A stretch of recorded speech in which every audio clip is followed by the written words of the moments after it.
Chapter 12. What's your problem, Albert? Light from the hallway pours into my room as my mom opens the door. Hey, honey. Hey. I came in to check on you. You seemed very quiet at dinner tonight. Something going on? Mean kids at school. Oh, Allie Bug.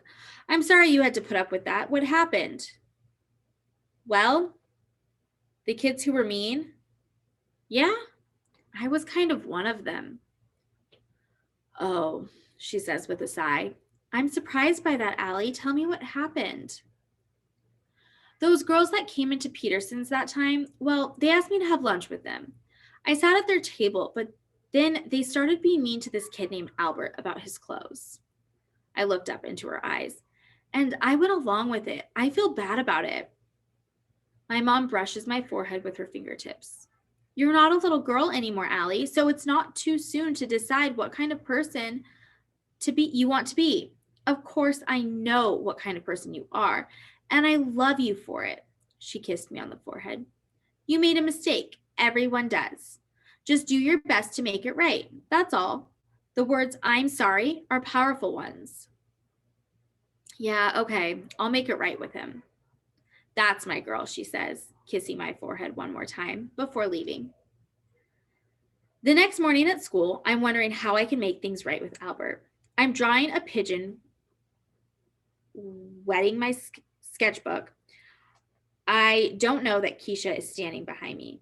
You drew that? I moved my arm to cover it. Why would you cover it? If I could draw like that, I'd put a commercial on TV about it. Thanks, I mumbled. I don't know why I'm embarrassed, but I am. Keisha sits in her chair as I stare at her head full of thin braids, thinking it must take 3 days to do all that. So beautiful. I just love it. Not like my boring hair that just hangs there. I reach out to touch her hair.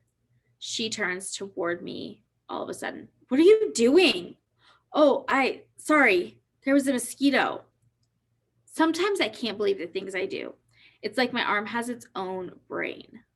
Uh-huh, Keisha says. Just then, Albert walks in and he looks upset. I want to be able to tell my mom that I made things right with him. So I go over. Albert, are you okay? I ask, wondering if he'll tell me to strap myself to a rocket and light the fuse. I have a problem.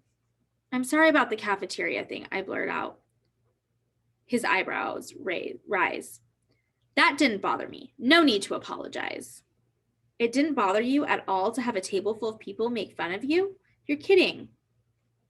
Why would I be kidding? Can it be that he really doesn't care what people think of him? We just stare at each other. If that didn't bother him at all, and this new problem really does, then it must be really bad. Maybe it has to do with the bruises he has all the time. Can I help? I ask. No offense, but I don't really think so. Okay, I mumble. It's just a problem that I can't get out of my head. I feel like I won't be able to relax until I find the answer. Do you want to talk about it? I know sometimes when I have a problem, I talk it out with my brother or mom. Even if I don't find the answer, I feel better anyway. Well, I waited. I've just been wondering, if an insect is flying inside a moving train car, is it traveling faster than the train itself? And if the insect flies in the opposite direction of the train is moving, is it then traveling more slowly than the train? Obviously, if the fly is on the wall, it is moving at the same speed, as long as it isn't walking. But the movement within movement is a puzzle to me. Oh, he turns to me, a little intense. You can see the problem here. He doesn't ask, he tells. I know he doesn't really think I can help. Who knows if I could possibly figure out the science part of what he's talking about. But my mind shows me that insect in the train car.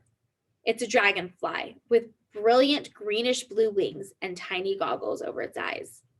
The car is old with dark wood walls and dark green curtains, like from Grandpa's Western.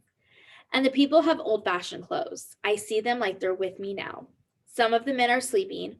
One is waving the dragonfly off with a newspaper, not even noticing its tiny goggles. Ladies with the most beautiful dresses sit there too. And I see a girl who is with her mother.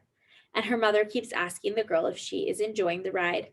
And the girl keeps saying yes, being sure to have a happy sounding voice. I don't know everything about that girl, but I do know that she has a lot more to worry about than an insect on a train.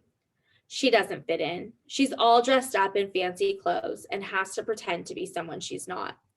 She wants to muck around, help build fences. She wants to ride a horse the real way, not side saddle like her mother insists. When I come back from my mime movie, Albert has already walked away. But I don't care. I can't help thinking about the girl on the train and how she feels. Like she wants to do so much, but she's held back. And it makes her feel heavy and angry, like she's dragging a concrete block around all the time. I'd like to help her break free from that. And that is the end of chapter 12.